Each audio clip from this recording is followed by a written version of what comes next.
You don't have to be grim, but you do have to be serious.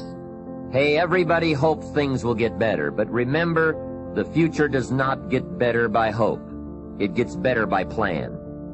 And hope unaided by clear plans can finally become an illness. There's a Bible phrase that says, hope long delayed makes the heart sick. It's a sickness. I used to have the illness known as passive hope. It's bad. And there's one that is even worse, and that is called happy hope. That is really bad. The man is 50, and he's broke, and he's still smiling. That's bad. So get serious. Make plans. Put them on paper. My suggestion from experience. There's a phrase from the Bible that goes, without dreams and vision, we perish. How true. Humans have this unique ability to aspire, to dream, to go for something, to become something. Without that, life is not life. We must have dreams and never give up on our dreams. I'd like to share a few ways your use of time are affected by or influence the achievement of your goals. Have you ever thought that without some very clear written goals, you never even need to consider managing your time? Time essentials come from objectives well defined. Time can't be critical if objectives aren't defined. Now you might be one of those uniquely fortunate individuals who can keep all their objectives and purposes clearly defined in their minds and operate from that. But I wouldn't take the chance. Write your goals down and set careful priorities. Sometimes priorities are determined by the season. For a farmer in springtime, the season dictates his most important activities. During the spring, a farmer must work around the clock, burn the midnight oil, and keep the equipment running because he has only this small window of time for the planting of his crops. One of the difficulties of living in an industrialized society is the losing of the sense of seasons. When to pour it on, when to ease back, when to take advantage. It's easy to keep going from 9 to 5, year in and year out, and lose a natural sense of priorities and appropriate time. Don't let one year just blend into the next. Keep an eye on your own seasons, lest you lose track of values and substance. Part of setting priorities is learning to separate major activities from minor activities. This is a whole skill in itself, but once you have learned it, it will pay dividends you won't believe. So learn to put everything on your mental scales to be carefully weighed before you spend time or money. Of your sanity is socially distributed.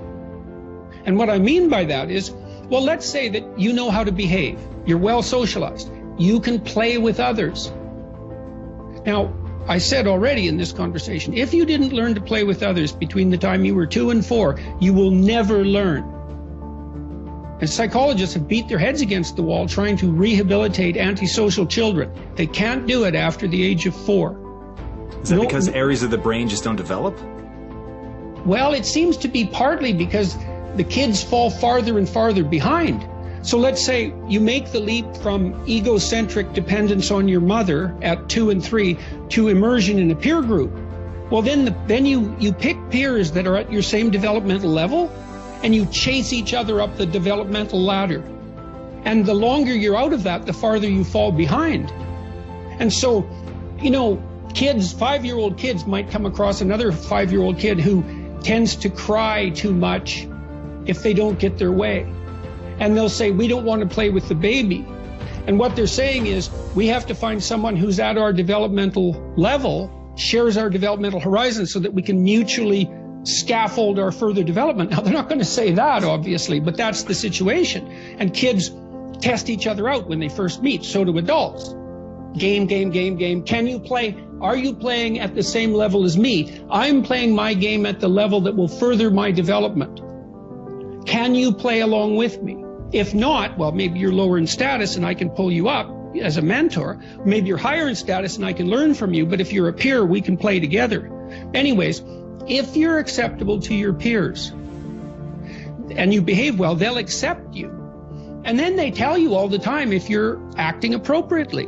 You know, if your jokes are funny, if you're dominating the conversation, if you're bringing something of value to the table. And all you have to do is pay attention to the social cues, and you'll keep yourself regulated. And at the end of the day, you're going to get what you focus on. They're both true. This is both the most amazing time that's ever happened, ever in recorded history. And yet real things that are terrifying are also happening. But where you put your energy, where you put your attention, where you put your focus is going to determine what you see. And that is the most fascinating and the most important thing you have to understand about the way that your mind works. You get what you focus on. If you focus on the things that are bad, they will become real. They will become exaggerated. They will begin to monopolize your thoughts. You'll see them everywhere.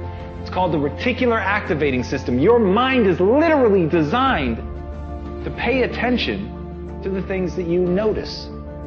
Once you notice a certain car, you see it everywhere. Once you notice a certain dog, you see it everywhere. Once you hear a certain name for the first time, suddenly you realize that that name has been all around you this entire time. But now that you're focusing on it, now that you're looking for it, it is everywhere.